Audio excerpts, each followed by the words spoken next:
మీరు అక్కడ తీసుకొని మీకు దాఖలు ఉంటే కాంట్రాక్ట్ వాళ్ళకి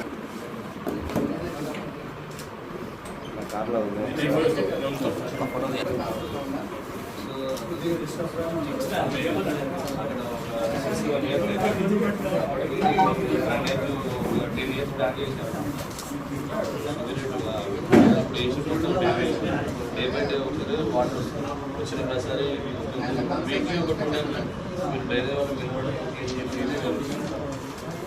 చాలా ఇబ్బంది అవుతుంది.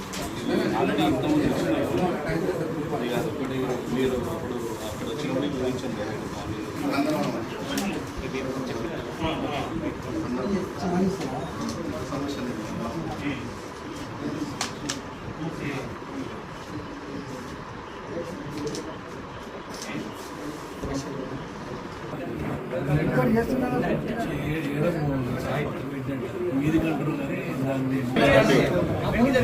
బస్సులు రెగ్యులర్గా ఒకటే బస్సు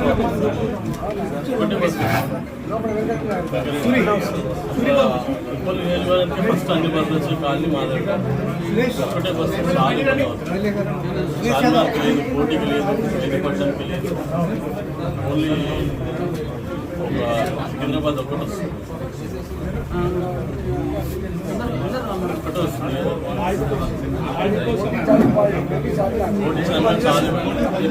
కూరగాయలు పోయేటోళ్ళు చార్మినార్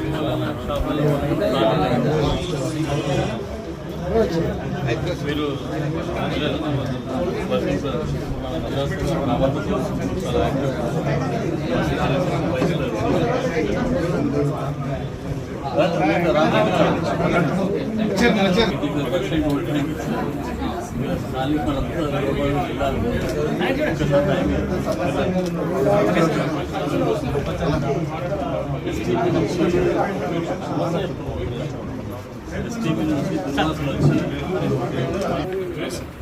బస్సు కోసం అని చెప్పి మీకు ఒక రిప్రజెంటేషన్ ఇచ్చిన నా లెటర్ ప్యాడ్ మీద.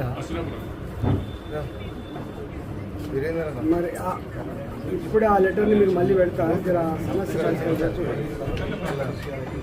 మంచిదండి మంచిదండి. 20 years నుంచి డ్రైనేజ్ ఎట్లుందో అట్లే మొత్తం నిండిపోయి కారిపోతుంటుంది. ఇంకోటి వీళ్ళ దగ్గర ఒక ప్రాబ్లం ఏంటంటే ఒక నల్ల నీళ్ళు పట్టాలంటే 20 minutes నల్లలన్నీ ఇడిచిపెట్టేసేసి తర్వాత వాసన అంతా పోయిన తర్వాత చూసుకొని అప్పుడు నీళ్ళు పట్టుకోవాలి.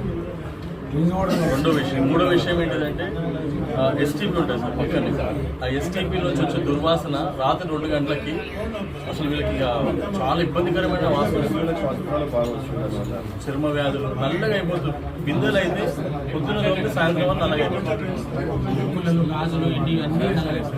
ఎల్ఈడి టీవీలు కాలిపోతున్నాయి, ఫ్రిడ్జ్లు కాలిపోతున్నాయి, కార్బన్ ఫామ్ పక్కనే ఎస్టీపీలో డైల్యూట్ చేయకుండా ఆ స్మెల్ని గ్యాస్ని రిలీజ్ చేయడం వల్ల రాత్రి 2 గంటలకు ఎడవడం వల్ల అక్కడ ఉన్నటువంటి 10 కాలనీలు చాలా ఇబ్బంది పడతాం.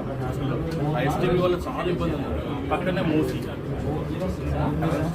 సంవత్సరం నుంచి అసలు పైకి